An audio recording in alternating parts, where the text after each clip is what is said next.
President Cheese Escudero pinatikos ang mga nagmamagaling na mga kongresista matapos ang pagkontra nila sa resulta ng impeachment. Mga kongresista na paiyak na lang matapos ipinangalandarakan ni Cheese na sang-ayon man o hindi, wala silang karapatan na hindi sundin ang utos at pasya ng Supreme Court. Pero bago ang lahat, kung hindi pa kayo nakapag-subscribe sa channel na ito, please do subscribe para mas maging updated pa kayo sa mga susunod kong mga videos. Pagmamayabang ng mga nagpapanggap na matalino na mga kongresista hindi pinalagpas ni Senate President Cheese Escudero matapos itong pangaralan na huwag nang subukan bantaan ng Korte Suprema dahil wala silang kaya sa mga katalinuhan ng mga Supreme Court Justices. Inihampas din ni Escudero sa mga pagmumukha ng mga kongresista na isang malaking katarantaduhan kung hindi sila susunod sa utos ng kataas-taasang hukuman. Wala sa agenda, subalit tiyak ko mapag-uusapan yun dahil imposible namang hindi. That is considered what we may call the elephant in the room. So malamang mapag-uusapan yun mamaya. Salamat sa tanong. Iba ang aking personal na opinyon kaugnay sa magiging posisyon ng Senado. Tulad ng sinabi ko kahapon, kung hindi pa kayo inaantok kahapon, hindi, umaga pa lang yan. Hindi porkit taga-pangulo ako ng Senado, kamay ko lamang ang nagdadala ng tiyempo at magdidikta ng direksyon ng Senado. We are a collective body and we will be deciding upon these matters collectively also, after deliberation and via a vote. Personally, ang posisyon ko ay bilang abogado ay ito. Nagdesisyon ng Korte Suprema, sang-ayon ka man doon o hindi, dapat ito'y sundin. Kung hindi, magkakaroon tayo ng constitutional crisis at baka tingnan tayo ng mga karatig bansa natin at ibang tao na isang banana republic kung saan sinusunod lamang natin yung mga gusto natin. Ilang pananaw pa kaugnay sa desisyon ng Korte Suprema. 5 sa 11 pinag-utos ng Korte Suprema na isumite ng Kamara ay kabilang sa order o kautusan ng Senate Impeachment Court mismo, kaugnay sa compliance ng Kamara sa 1-year ban. Sabi nga ng isang kritiko ng Senado noong mga panahong yon, wala daw karapatan ng Senado utusan ng Kamara at tanungin ng Kamara kaugnay ng 1-year ban. Sabi ng kritiko ng Senado yon, desisyon daw yan ng Korte Suprema. Ngayong nagdesisyon naman ng Korte Suprema, ang sinasabi ng parehong taong yan ay Senate is the sole judge of impeachment cases. Dapat wag pansinin. Ano ba yan? Talaga bang nagbabago kung ano ang tama, totoo at naaayon sa batas? Depende sa gusto natin? Hindi ba dapat? Ano man ang gusto natin, dapat ang sundin natin ay ang batas at saligang batas at ayon sa konstitusyon. Korte Suprema lamang ang bukod tanging may kapangyarihan magbigay buhay at mag-interpret ng ating saligang batas. May mga parte din naman ng desisyong hindi ako sang-ayon. Pero kung babasahin natin ang lubusan, kabilang yung mga separate opinions, halimbawa, may mga concurring opinion doon na nagsabing hindi daw tatawid ang impeachment complaint sa susunod na Kongreso. Taliwas yan sa aking pananaw, pero ito'y concurring opinion at hindi bahagi ng majority opinion. Pero nakita ko bilang abogado, na minsan ang mga concurring opinion nagiging bahagi ng majority decision sa mga sumusunod na kaso pa. Having said that, maski yung mga puntong yon ay dinala at ika nga sinundan yung ilang concerns din ng Senado kaugnay sa paghiling sa House. Na desidido pa ba kayo dito sa impeachment complaint na to sa ilalim ng 20th Congress? Dahil hindi otomatiko yon. Ayon sa dalawang separate concurring opinion sa dalawang mahistrado, binanggit nila yon sa kanilang opinion. Ulitin ko, ito'y pagpapasyahan namin pero wala ako nakikitang rason at dahilan personally para hindi namin sundan at sundin ito. Maliwanag ang desisyon ng Korte Suprema. The impeachment complaint is null and void ab initio. Ab initio meaning from the beginning. Nakasaad din sa desisyon ng Korte Suprema, hindi nagkaroon mula't mula ng jurisdiction ang Senado doon sa impeachment complaints dahil sa paglabag sa Bill of Rights, particular due process of law. Pangatlo, sinabi din ng Korte Suprema, immediately executory ang desisyong ito. Ngayon narinig ko pinag-uusapan ng ilang mga bagay kaugnay ng reconsideration, kaugnay ng pag-file ng pag-apply ng ilang mga prinsipyo sa batas, kabilang ng Doctrine of Operative Fact, pero hindi natin maialis na alam ng Supreme Court ang lahat ng ito. Ang Doctrine of Operative Fact, Korte Suprema mismo ang nagbaba niyan bilang exception sa null and void ab initio ruling nila sa mga nagdaang kaso. So kung nais nilang gamitin yan, edi ginamit na sana nila dito. Pangalawa, tapusin ko lang. At pangalawa, kaugnay sa paglabag ng due process, kinlaro din nila yon na kapag ka-violation ng due process ang pinag-uusapan, ay wala na tayong pwedeng i-review o ibalik pa dahil nawala na ng jurisdiction mula sa simula ang anumang korte o husgado. Ayon sa majority at unanimous decision ng korte. Yes. Pag-uusapan niyo yan nang nakakonvene kayo as impeachment court o pwede po sa plenary, ma'am? Personal ko ding opinion ito, pero ang masusunod dito ay ang mayoriya. Nakalagay kasi sa korte, sa desisyon ng Korte Suprema, walang jurisdiction ang impeachment court. Walang jurisdiction ng Senado. Nadinggin pa ang mga articles of impeachment. Naalala nyo, bago kami nag-convene, binasa yung articles of impeachment, at least in dulo man lang, bago kami nagka-jurisdiction. Ang sinasabi ng Korte Suprema sa desisyon nila ngayon ay unconstitutional yung articles of impeachment. Kaya walang jurisdiction yung Senado. At pag sumumpa yung mga bagong halal na senador, they will swear to do impartial justice during trial. Wala na nga jurisdiction eh. Sa tingin ko, mas safe na Senado ang magpapasya kaugnay nito imbis na impeachment court dahil baka matingnan pa na paglabag ang pag-convene ng impeachment court matapos ang naging desisyon ng Korte Suprema.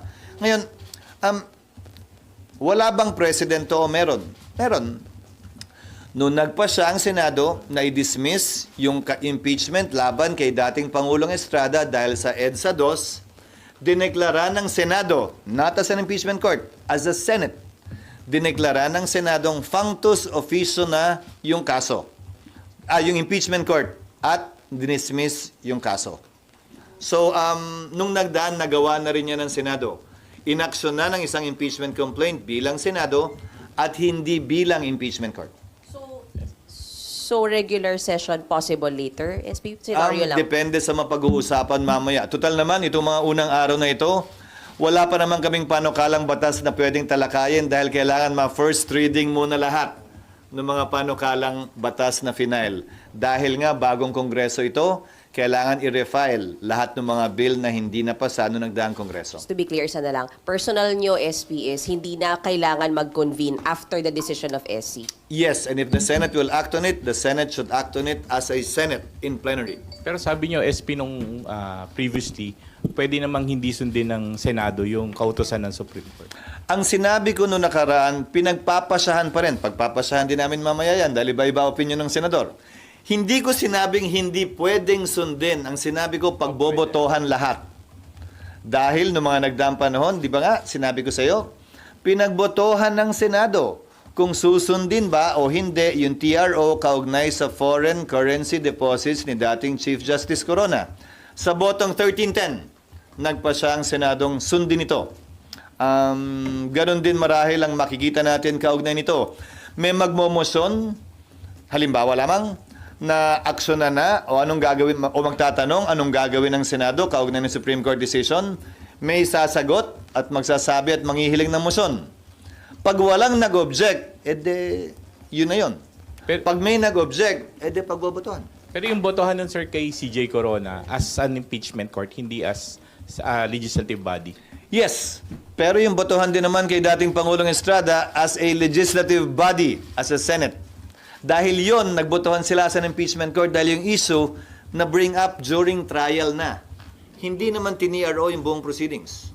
Ang tiniro yung pagbubukas, yung pag-issue ng subpoena doon sa foreign currency deposits as part of the trial. Sir, some are saying na kung inaksyonan niya noong February, sana tapos na yung impeachment, hindi na pag- Babalik na rin ko, kung inaksyon na namin, at anong itsura namin ngayon na bawal pala lahat ng ginawa namin. Paano kung nag-convict ang Senado? Bawal naman pala lahat dahil nilabag naman pala yung Bill of Rights at right to due process ng nasasakdal. So babalik ta rin ko, Sally. Baka naman kaya minamadali ito noong mga panahon yun ng iba? Ay dahil alam nilang may problema o maaaring magka-problema, rason para madali ng kamay namin. We exercised an abundance of care when it came to that, not wanting to violate any constitutional provision and juxtapose that to what the House did after the Supreme Court decision.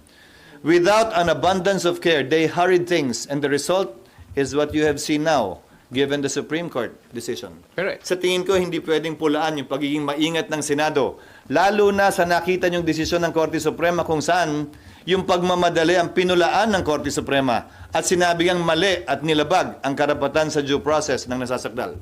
Pero na-decline daw yung public na nalaman. Ano ba talaga yung past? Hindi lamang impeachment ang mode of accountability para sa mga opisyal. Investigasyon ng Senado, investigasyon ng Kongreso, kaso sa Ombudsman, lahat ito ay mga avenue para mag-exact na accountability para sa mga opisyal. Dahil, tandaan nyo sa ilalim ng saligang batas, Pangulo lamang ang immune from suit. Hindi immune from suit ang ikalawang Pangulo o iba pang impeachable officers. So hindi nila maaaring sabihin walang ibang avenue. SB, balik lang ako sa SONA kahapon ni Presidente, yung sa flood control at saka yung insertions. Kayo, ngayon po ay kayo din ay naakusahan na nasa likod ng 140, Nino. almost 140. Nino. Yung report po na lumabas sa Nino, Politico. Sino nga yung nag-aakusa? Apo. Yung media? Sa Politico po na merong Sino nga? report. Sino nga? Sir, Sino nga? yung Who mga are media they- reports nga No, po. who are they quoting? It's difficult to answer because you're not quoting anyone. So, Sino dun sa, sinasagot ko? dun sa official documents po na nakuha from the GAA. Sino nga sinasagot ko? Sagutin ko.